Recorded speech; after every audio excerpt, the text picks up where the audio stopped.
Good day, ma'am. Good day, everyone. We are representing Group 6 South Africa.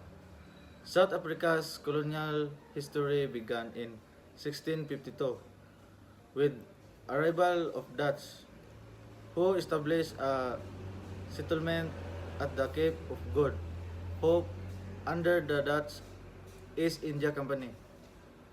The Dutch ruled until 1795 when the British took control, briefly returning it to the Dutch in 1803 before permanently annexing in, in 1806. The British expanded further into the interior, leading to conflicts with the indigenous African kingdoms and Boer settlers. Colonial rule formally ended in 1961 when South Africa became a republic, though apartheid policies continue until 1994. These key events during South Africa's colonial period that shaped the country include: Number 1. The Cape Frontiers Wars 1779-1879. Series of conflicts between Xhosa people and European settlers over land, establishing British dominance in the Eastern Cape. Number 2. The Great Trek 1830s-1840s. Migration of Boer settlers inland, leading to the founding of Boer republics in conflicts with African kingdoms. Number 3. Discovery of diamonds 1867 and gold 1888. Sparked economic growth, intensified British interest and led to conflicts over resource control. Number 4. Anglo-Zulu War 1879. British defeat the Zulu Kingdom, expanding colonial control over African territories. Number 5. Anglo-Boer Wars 1880, 1881, 1899, and 1902. Fought between the British and Boer republics, ending in British victory of the establishment of the Union of South Africa in 1910. These events entrenched racial divisions and economic disparities, setting the stage for apartheid. South Africa's current socio-economic issues are deeply rooted in colonial practices. Number 1. Exploitation of resources. Colonial powers extracted South Africa's wealth, especially through mining, which benefited colonizers and left indigenous population in poverty. Number 2. Division of communities. Forced removals and segregation policies like those imposed during apartheid fractured communities, contributing to today's urban poverty and social disparities. Number 3. Imposition of foreign governance. Colonial rule marginalized black South Africans politically and economically, creating a legacy of inequality and underrepresentation in governance structures. These practices establish structural inequalities that persist, fueling poverty, unemployment, and social division. South Africa currently faces significant socio-economic issues, including 1. Poverty and inequality. High poverty rates and one of the world's highest level of income inequality, legacy stemming for apartheid's legacy. Unemployment. High employment, especially among youth exceeding 50%. 3. Political instability and corruption. Issues with corruption and political scandals have impacted governance and public trust. 4. Crime and violence. High crime rates, especially in the urban areas affected by socio-economic disparities. 5. Healthcare challenges. High prevalence of HIV, AIDS, and uneven access to healthcare. Education inequality, visit disparities in educational quality and access, limiting opportunities.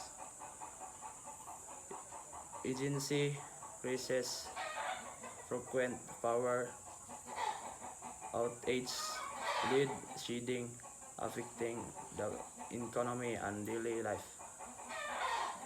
These challenges are interrelated, making them complex to address individually.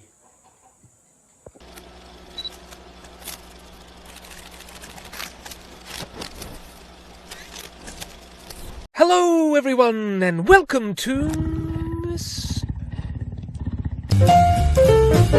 This is Africa, and here in the south is South Africa. Now let's dash through its story, shall we? The many millennia of human residence in scenic, sweeping southern Africa began with ancient peoples sheltering themselves in caves such as this, which doesn't really look very comfortable, does it? But sleeping on rock is a bit better than being breakfast for wild animals, and so it isn't surprising that hunting was the main occupation of the first known inhabitants, the San. These hunter-gatherers had no collective name for themselves, and San was the title given to them, somewhat snobbishly, by the next arrivals, the Khoikhoi, nomadic keepers of livestock. They called the hunters San because that meant people without cattle. Both groups were compelled to move over for the next arrivals, however, which were tribes speaking Bantu languages from West Central Africa, metal workers, who, over a long period of time, expanded throughout and conquered much of the continent. In South Africa, they would develop into peoples such as the Xhosa and the Zulu. Kingdoms were formed, but information is scarce, as there were no systems of writing to make records. In the year 1488, the Portuguese sailed across the Cape of Good Hope in search of establishing trade with the East. As the British and Dutch began to rise in naval power in the 1600s, the Cape of Good Hope proved an ideal rest stop on the long voyage to Asia, and in 1652, the Dutch navigator Jan van Riebeck founded a settlement there that would come to be known as Cape Town, probably because it was a town on the Cape. Dutch settlers, along with their slaves, set up a thriving agricultural colony, elbowing the Khoikhoi away for better terrain.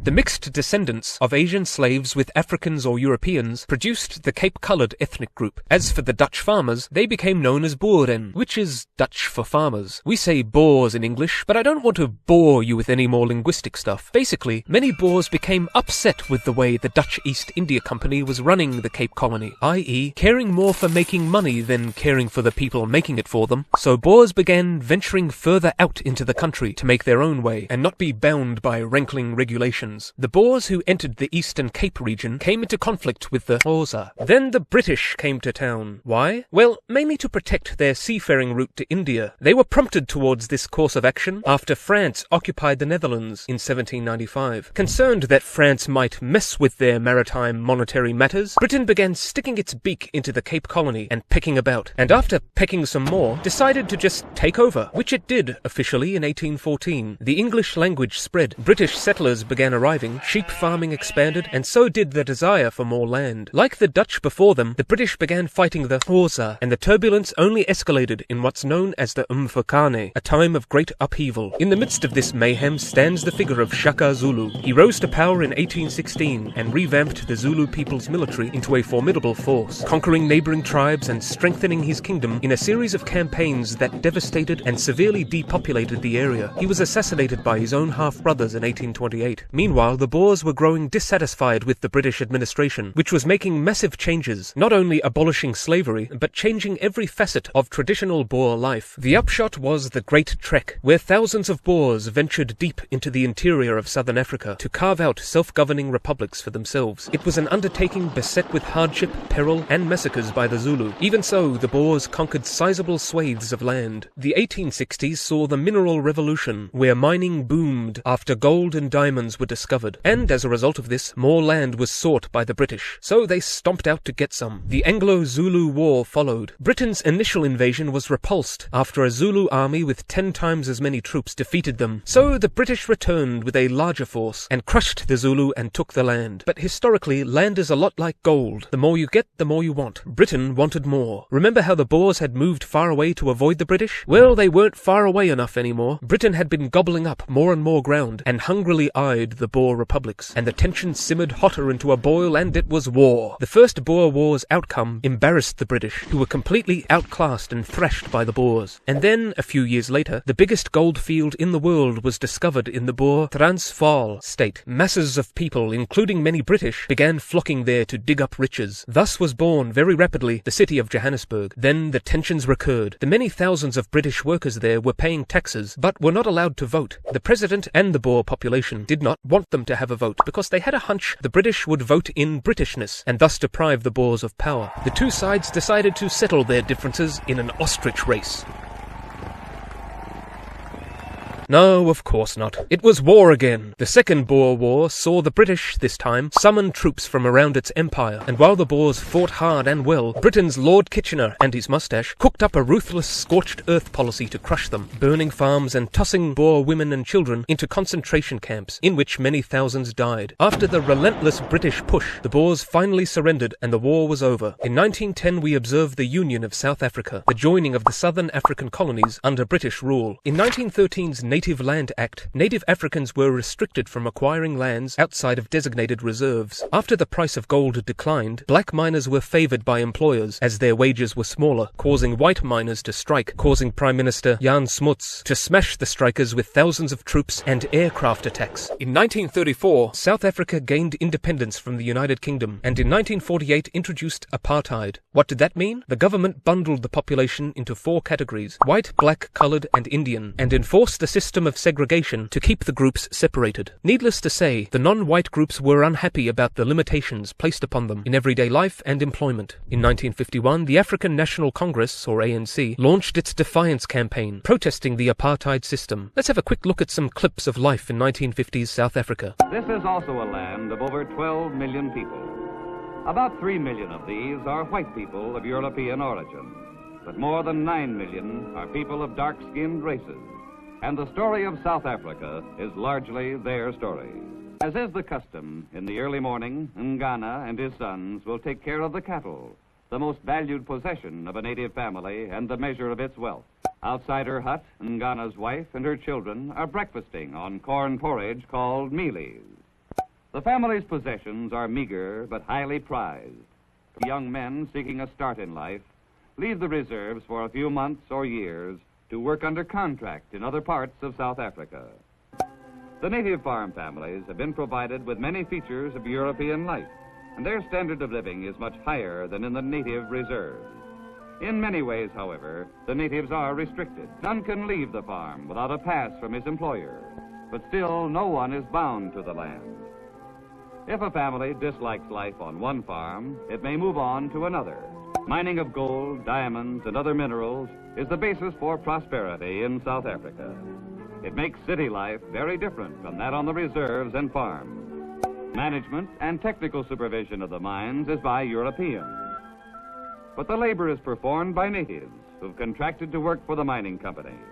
Many of these natives have come directly from the reserves. According to law, no native can leave company property without permission. Europeans of South Africa live in much the same way as people do in modern communities everywhere.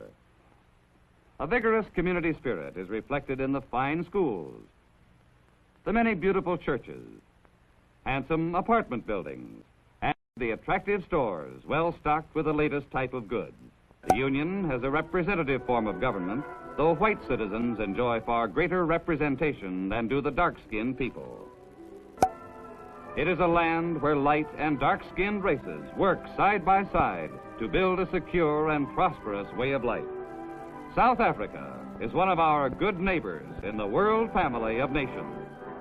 In 1966, the United Nations declared apartheid to be a crime against humanity, and in 1974, South Africa's UN membership was suspended. The country was also banned from competing at the Olympics. Even so, South Africa's economy thrived. A South African doctor performed the world's first heart transplant, but resistance to apartheid had been growing stronger after the Sharpeville massacre, in which 69 black protesters were killed by police. This was the event that spurred ANC member Nelson Mandela to, reluctantly, choose violence as the means to tackle the government. He was soon arrested and imprisoned on Robben Island. There was also anger about the border war, in which South African-administered Namibia sought independence, and the rage skyrocketed after the Soweto uprising, in which thousands of protesting black school students were fired on by police who killed 176, though some say more. South Africa became more and more internationally isolated and began hurting from sanctions and lack of foreign investment.